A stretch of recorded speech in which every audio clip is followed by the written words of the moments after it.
Kitabu cha Yoshua sura ya 16. Kula ya wana wa Yusufu ilianza kutoka mto wa Yordani, hapo Yeriko, hapo penye maji ya Yeriko, upande wa mashariki. Maana ni hiyo nyika kukwea kutoka Yeriko, kati ya hiyo nchi ya vilima mpaka Betheli. Kisha ikatoka huko Betheli kuendelea Ruzu. Kisha ikaendelea hata kufikilia mpaka wa Alik mpaka Ataroth. Kisha ikateremkia upande wa magharibi hata kufikilia mpaka wa Yaflet hata mpaka wa Beth Horon ya chini hata kufikilia Gezeri, na matokeo yake yalikuwa hapo baharini. Na wana wa Yusufu, Manase na Efraimu walitoa urithi wao.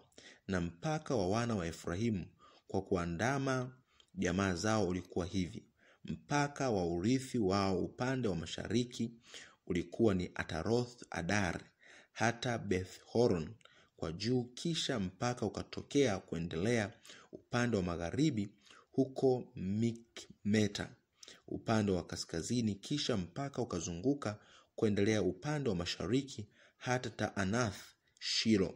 Kisha ukaendelea upande wa mashariki wa Yanoa. Kisha ukatelemka kutoka Yanoa hata Ataroth na Naara. Kisha ukafikilia Yeriko na kutokea hapo penye mto wa Yordani. Kutoka hapo Tapua mpaka ukaendelea upande wa magharibi hata kijito cha Kana, na matokeo yake yalikuwa baharini.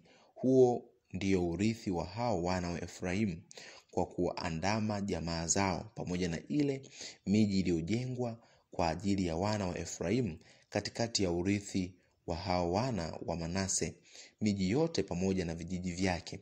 Nao hawakuwatoa Wakanaani waliokuwa wakikaa Gezeri, lakini hao Wakanaani waliketi kati ya Efraimu hata hivi leo, wakawa watumishi wa kufanya kazi za shokoa.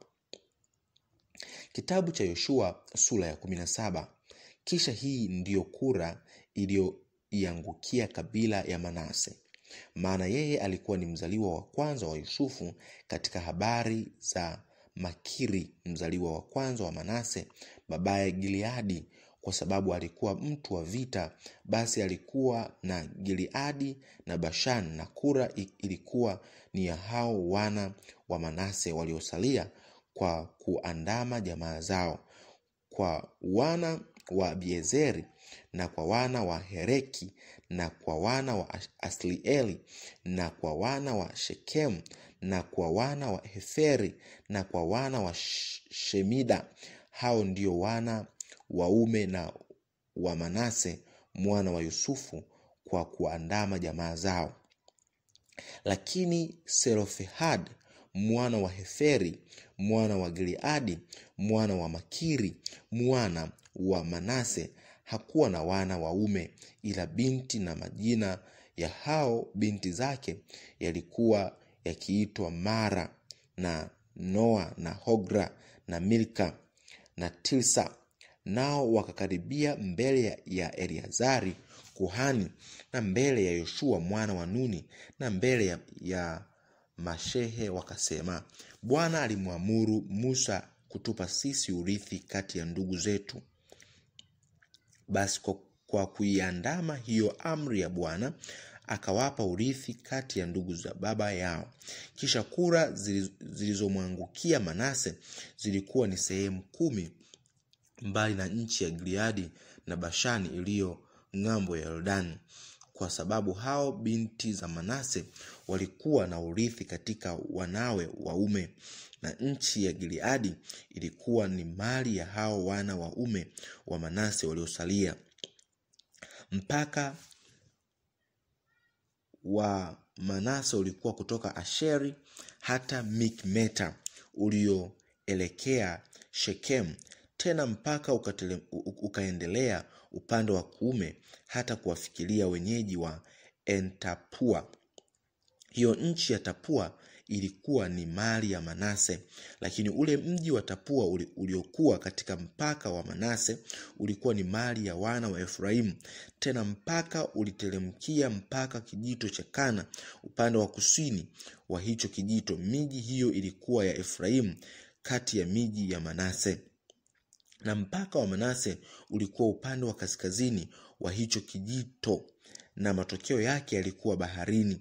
Upande wa kusini ilikuwa ni mali ya Efraimu, na upande wa kaskazini ilikuwa ni mali ya Manase, na bahari ilikuwa mpaka wake. Nao wakafikiria hata Asheri upande wa kaskazini, na kufikiria hata Isakari upande wa mashariki. Tena Manase alikuwa na miji katika Isakari na katika Asheri, nayo ni hii: Beth-Shean na vijiji vyake, na Ibream na miji yake, na wenyeji wa Dori na miji yake, na wenyeji wa Endori na miji yake, na wenyeji wa Taanak na miji yake, na wenyeji wa Megido na miji yake, hata mahali patatu palipoinuka. Lakini wana wa Manase hawakuweza kuwafukuza wenyeji wa miji hiyo, bali hao wa Kanaani walijikaza ili wakae katika nchi hiyo. Kisha ikawa hapo hao wana wa Israeli walipokuwa wamepata nguvu zaidi, ndipo wakawatenza nguvu hao wa Kanaani wafanye kazi ya shokoa, wala hawakuwafukuza kabisa. Kisha wana wa Yusufu wakanena na Yoshua wakasema, kwa nini umenipa mimi kura moja tu na fungu moja kuwa ni urithi wangu? Kwa kuwa mimi ni taifa kubwa la watu, kwa sababu Bwana amenibarikia hata hivi sasa. Yoshua akawaambia kwamba wewe u taifa kubwa la watu. Haya, kwea uende mwituni ujikatie mahali hapo kwa ajili ya nafasi yako katika nchi ya Waperizi na ya hao Warefai, ikiwa hiyo nchi ya vilima ya Efraimu ni nyembamba haikutoshi. Wana wa Yusufu wakasema, hiyo nchi ya vilima haitutoshi sisi, lakini Wakanaani wote wakaao katika nchi ya bondeni wana magari ya chuma, hao walio katika Beth-Shean na miji yake, na hao walio katika bonde la Yezreeli pia. Kisha Yoshua alinena na nyumba ya Yusufu, maana ni Efraimu na Manase, akawaambia, wewe u taifa kubwa la watu, nawe una uwezo mwingi. Hutapata kura moja tu, lakini hiyo nchi ya vilima itakuwa ni yako, maana ijapokuwa ni mwitu, wewe utaukata na matokeo yake yatakuwa ni yako, kwa kuwa wewe utawafukuza hao wa Kanaani, wajapokuwa wana magari ya chuma, wajapokuwa ni wenye uwezo. Kitabu cha Yoshua sura ya 18. Kisha mkutano mzima wa wana wa Israeli walikutana pamoja hapo Shilo, wakasimamisha hema ya kukutania kuko, nayo nchi ilikuwa imeshindwa mbele zao. Zilisalia katika wana wa Israeli kabila 7 ambazo hazijagawanyiwa bado urithi wao. Yoshua akawauliza wana wa Israeli akasema, je, hata lini mtakuwa waregevu katika kuingia kwenu na kuimiliki hiyo nchi ambayo yeye Bwana Mungu wa baba zenu amewapa? Haya, jichagulieni watu 3 kwa ajili ya kila kabila, nami nitawatuma, nao watainuka waende kati ya hiyo nchi na kuiandika kama urithi wao ulivyo. Kisha watanijilia mimi. Watu hao wataigawanya nchi iwe mafungu 7. Yuda atakaa katika mpaka wake huko upande wa kusini, na nyumba ya Yusufu watakaa katika mpaka wao upande wa kaskazini. Nanyi mtaiandika nchi iwe mafungu 7.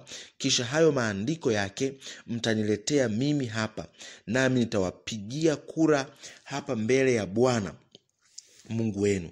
Kwa maana na Walawi hawana fungu kati yenu, kwa kuwa huo ukuhani wa Bwana ndio urithi wao. Tena Gadi na Reubeni na hiyo nusu ya kabila ya Manase wamekwisha pata urithi wao ng'ambo ya pili ya Yordani, upande wa mashariki, ambao walipewa na Musa mtumishi wa Bwana. Basi watu hao wakainuka wakaenda. Kisha Yoshua aliwaagiza wale waliokwenda kuiandika nchi, akawaambia, endeni mkapite katikati ya nchi na kuiandika habari zake. Kisha mnijie tena hapa, nami nitawapigia kura kwa ajili yenu hapo mbele za Bwana huko Shilo. Basi watu hao wakaenda wakapita katikati ya nchi, wakaandika habari zake katika chuo na kuigawanya kwa miji yake hata iwe mafungu 7. Kisha wakamlejea Yoshua maragoni huko Shilo. Kisha Yoshua akapiga kura kwa ajili yao hapo mbele za Bwana katika Shilo. Huko Yoshua akawagawanyia wana wa Israeli hiyo nchi sawasawa na mafungu yao. Kisha ilizuka kura ya kabila ya wana wa Benyamini kwa kuandama jamaa zao, na mpaka wa hiyo kura yao ukatokea kati ya wana wa Yuda na wana wa Yusufu. Mpaka wao upande wa kaskazini ulikuwa kutoka mto wa Yordani, kisha mpaka ukaendelea kufikiria ubavuni mwa mji wa Yeriko upande wa kaskazini, kisha ukaendelea kati ya nchi ya vilima kwa kuelekea upande wa magharibi, na matokeo yake yalikuwa hapo penye nyika ya Bethaven. Kisha mpaka ukaendelea kutoka hapo na kufikiria mji wa Ruzu ubavuni mwa Ruzu, ndio Betheri kwa upande wa kusini. Kisha mpaka ukatelemkia Ataroth Adar karibu na mlima ulio upande wa kusini wa Beth Horon wa chini. Kisha mpaka uliendelea na kuzunguka upande wa magharibi wa kuelekea kusini kutoka huo mlima ulio mkabara wa Beth Horon upande wa kusini, na matokeo yake yalikuwa hapo Kiriath Baar, ndio Kiriath Yearim. Ni mji wa wana wa Yuda. Huo ndio upande wa magharibi, na upande wa kusini ulikuwa ukitoka upande wa mwisho wa Kiriath Yearim, na mpaka ukatokea upande wa magharibi ukaendelea hata chemchemi ya maji pale Neftoa. Kisha mpaka uliteremka hata mwisho wa mlima ulio pale mkabala wa bonde la mwana wa Hinomu lililo pale katika bonde la Warefai upande wa kaskazini. Nao ukateremkia mpaka bonde la Hinomu hata ubavuni mwa Myebus upande wa kusini. Kisha ukateremka hata En-Rogel. Kisha ulipigwa upande wa kaskazini, nao ukatokea hapo En-Shemesh, ukatokea hata kufikiria Gelgoth ambao ni mkabara wa makweleo ya Adumim. Kisha uliteremka hata jiwe la Bohan mwana wa Leuben. Kisha ukaendelea mbele ubavuni kuikabili Araba upande wa kuelekea kaskazini, nao ukateremka hata hiyo Araba. Kisha mpaka ukaendelea mbele ubavuni mwa Beth Hogra upande wa kaskazini, na matokeo ya mpaka yalikuwa katika ile hori ya kaskazini ya bahari ya chumvi mwisho wa kusini wa mto wa Yordani. Huo ndio mpaka wa upande wa kusini, na mto wa Yordani ulikuwa ndio mpaka wake upande wa mashariki. Huo ndio urithi wa wana wa Benyamini kwa kuandama mipaka yake kwa kuuzunguka kote sawa na jamaa zao. Basi miji ya kabila ya wana wa Benyamini kwa kuandama jamaa zao ilikuwa ni Yeriko na Beth Hogra na Emek Kesis na Beth Araba na Semaraim na Bether na Avim na Para na Ofra na Kefar Amon na Ofni na Geba, miji 12 pamoja na vijiji vyake, na Gibeon na Rama na Beeroth na Mispa na Kefira na Moza na Rekem na Ilpeel na Tarala na Zera na Elef na huyo Myebus ndio Yerusalemu, na Gibeath na Kiriath, miji 14 pamoja na vijiji vyake. Huo ndio urithi wa wana wa Benyamini kwa kuandama jamaa zao. Kitabu cha Yoshua sura ya 19. Kisha kura ya pili ilitokea kwa ajili ya Simeon, maana kwa ajili ya hiyo kabila ya wana wa Simeon kwa kuandama jamaa zao, na urithi wao ulikuwa katikati ya urithi wa wana wa Yuda.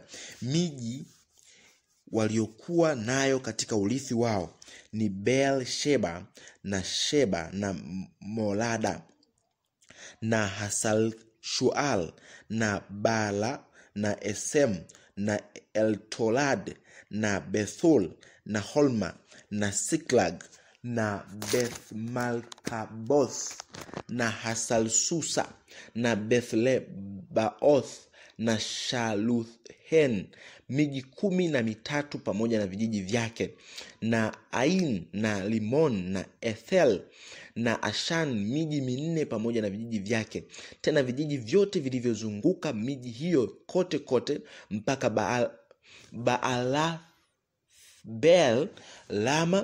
Rama wa kusini. Huo ndio urithi wa kabila ya wana wa Simeoni kwa kuandama jamaa zao. Huo urithi wa hao wana wa Simeoni ulitoka katika fungu la wana wa Yuda, kwa maana hilo fungu la wana wa Yuda lilikuwa ni kubwa mno kwao. Kwa hiyo wana wa Simeoni walikuwa na urithi katikati ya urithi wao. Kisha kura ya 3 ilitokea kwa ajili ya wana wa Zabuloni kwa kuandama jamaa zao, na mpaka wa urithi wao ulifikilia hata Saldi. Kisha mpaka wao ukakwea kuendelea upande wa magharibi hata kufikilia Marala, nao ukafikilia hata Dabesheth, nao ukafikilia kijito cha maji kilicho mkabala wa Yokneam. Kisha ukazunguka kutoka Sardi kuendelea upande wa mashariki kwa kuelekea maawio ya jua hata kufikilia mpaka wa Kisloth Ubor.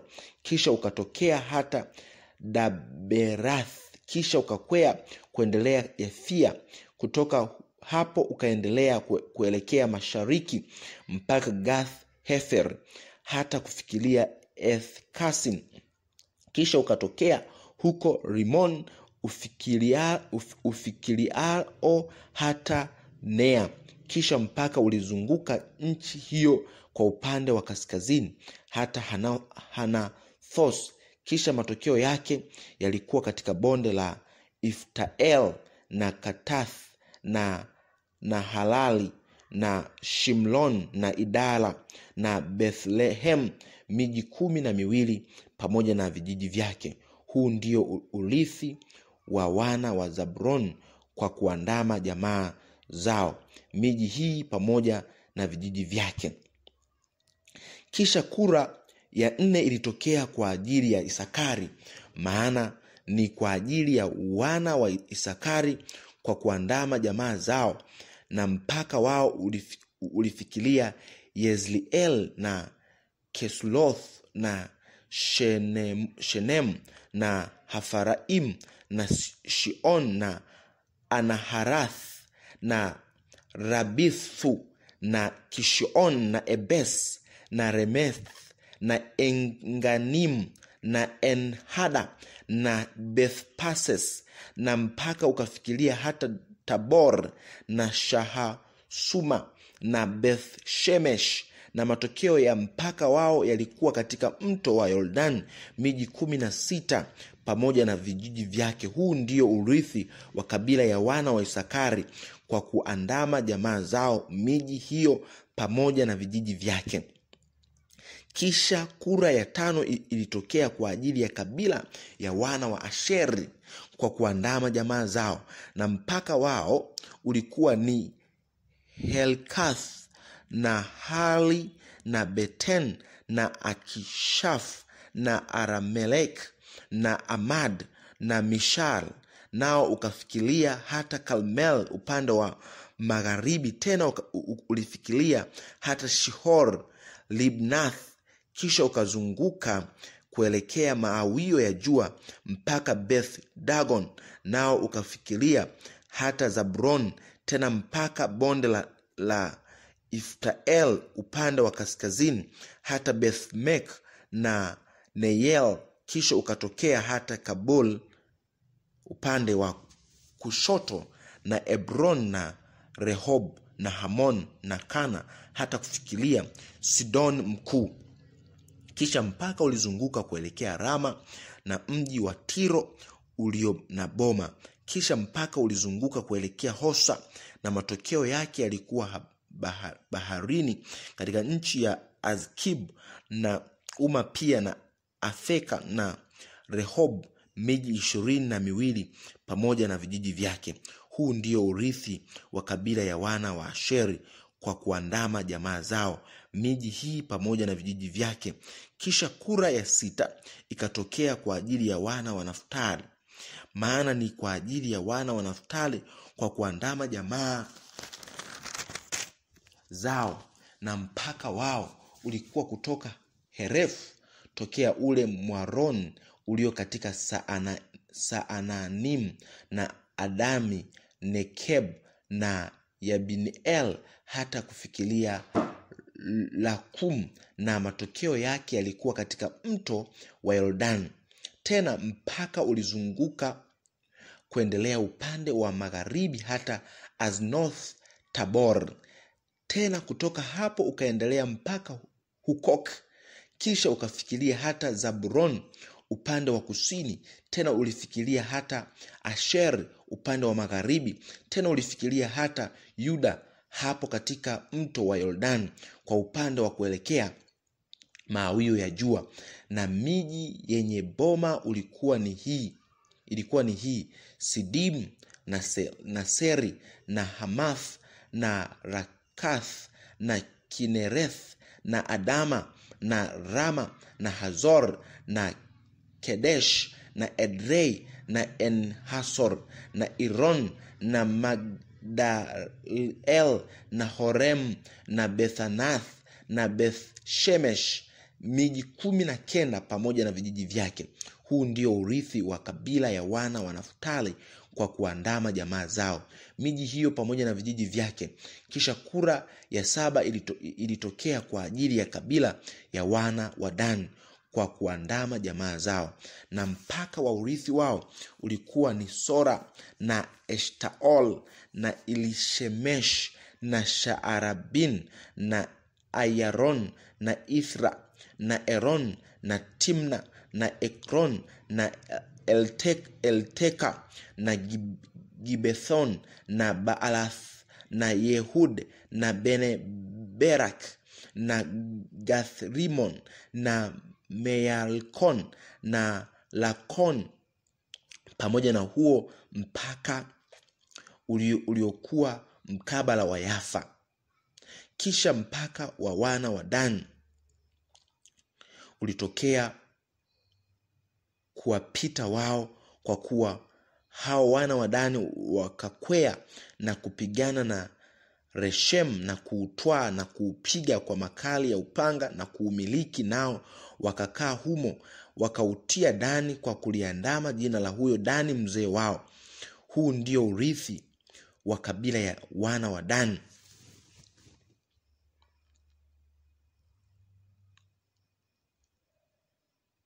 Wakauita Dan kwa kuliandama jina la huyo Dani mzee wao. Huu ndio urithi wa kabila ya wana wa Dan kwa kuandama jamaa zao, miji hii pamoja na vijiji vyake.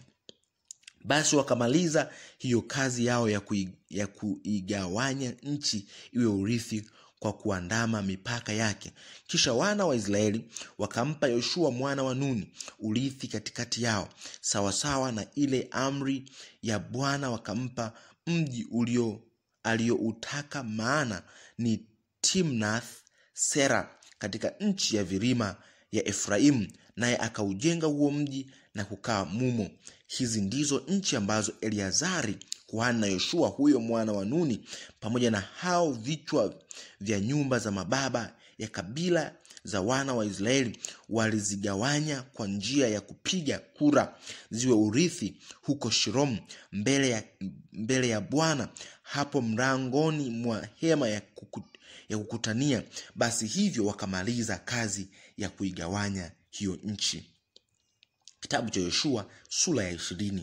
Kisha Bwana akanena na Yoshua na kumwambia, nena wewe na wana wa Israeli uwaambie, haya, toeni hiyo miji ya makimbilio ambayo niliwaambia habari zake kwa mkono wa Musa, ili kwamba mwenye kuua mtu, aliyemuua mtu awaye yote pasipo kukusudia na pasipo kujua, apate kukimbilia kuko, nayo itakuwa ni mahali pa kukimbilia kwenu, kumkimbia huyo ajilipizaye kisasi cha damu. Naye ataikimbia miji hiyo mmojawapo, naye atasimama hapo penye maingilio ya lango la huo mji. Kisha atanena neno lake masikioni mwa wazee wa mji, nao watamtia kwao ndani ya mji na kumpa mahali ili apate kukaa kati yao. Na kama huyo mwenye kujilipiza kisasi cha damu akimwandamia, ndipo hawatamtoa huyo muuaji kumtia mkononi mwake huyo, kwa sababu alimpiga mwenziwe, naye hakujua wala hakumchukia tangu hapo. Naye atakaa katika mji huo hata hapo atakaposimama mbele ya mkutano kuhukumiwa, hata kifo chake kuhani mkuu mwenye kuwapo siku hizo. Ndipo yule muuaji atarudi na kuuendea mji wake mwenyewe na nyumba yake mwenyewe, hata mji huo alioutoka hapo alipokimbia. Nao wakaweka Kedesh katika Galilaya katika nchi ya vilima, na Naftali na Shekem katika nchi ya vilima ya Efraim, na Kiriath Alba ndio Hebron katika nchi ya vilima ya Yuda.